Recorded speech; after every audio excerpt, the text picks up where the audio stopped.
பெரியாரை பற்றி பேசுகிறாங்க. அவர் வந்து ஒரு மகள் வயசில் உள்ள ஒரு பெண்ணை திருமணம் பண்ணிக்கிட்டார் அப்படின்னு சொல்லிட்டு அதை பேசுறது யாருன்னு சொன்னால் ஒரு முஸ்லீம் பெண்ணை வச்சு பேச சொல்கிறாங்க. நான் கேட்குறேன், திருமண உறவு இல்லாத அந்நிய ஆணும் அந்நிய பெண்ணும் எப்படி தனிமையில் இருக்க முடியும்? பெரியார் இயலாமையில் இருக்காரு, வயோதிகத்தில் இருக்காரு, அவருக்கு உதவி செய்யணுங்கிறதுக்காகவே அந்த பெண்மணி கூடவே இருக்கிறாங்க. அவர் சொத்துக்காக கல்யாணம் பண்ணாருங்கிறதெல்லாம் அடுத்த விஷயம், அதை விட்டுருங்க. ஆனால் அவர் நினைச்சா என்னுடைய உதவியாளர்னு பேர் சொல்லி கூடவே வச்சிருந்திருக்கலாம். ஆனால் ஒரு ஆணும் பெண்ணும் தனித்திருக்க கூடாதுங்கிறது இஸ்லாம் தானே சொல்லுது. அதே தானே டாக்டர் அம்பேத்கரும் அதை தானே செஞ்சார். டாக்டர் அம்பேத்கருடைய கடைசி காலத்தில் உடல்நலம் இல்லாத இருந்த போது டாக்டர் சவிதா வந்து மருத்துவம் செய்ய வந்தவங்க தான், உதவியாளராக வந்தவங்க தான்.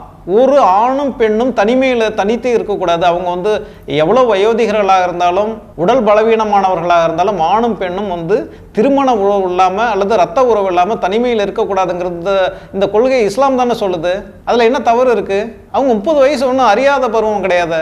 பெரியார் கொள்கையை ஏற்றுக்கொண்ட ஒரு குடும்பத்தை சேர்ந்த, பெரியாருக்காக உதவி செய்வதற்காக தன்னுடைய வாழ்க்கையை அர்ப்பணித்துக் கொண்ட, திருமணமே வேணாம் என்று சொன்ன ஒரு பெண்மணி. அவங்க ஒண்ணுமே தெரியாத ஸ்கூல்ல படிக்கிற பொண்ணை தூக்கிட்டு வந்து கல்யாணம் பண்ணி வச்சுக்கிட்ட மாதிரி இவங்க சொல்லிட்டு இருக்காங்க. பெரியார் திருமணம் செய்யாமலே அந்த பெண்ணை கூட வச்சிருந்தாருன்னா அப்ப என்ன சொல்லியிருப்பாங்க?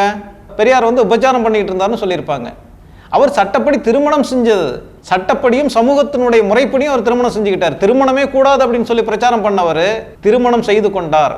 அது எவ்வளவு ஒரு கண்ணியமான விஷயம், சட்டப்படியான விஷயம். அதை விமர்சனம் பண்ணுறாங்கன்னு சொன்னால் அவங்களுடைய மனநிலை என்னவா இருக்கும்? இது பேசுகிறவங்களாம் எத்தனை வயசில் கல்யாணம் பண்ணாங்க, அவங்களுடைய மனைவிக்கு அவங்களுக்கு எத்தனை வயசு அப்படிங்கிறது நிறைய பேர் அவங்க பார்த்தாலே தெரியும்.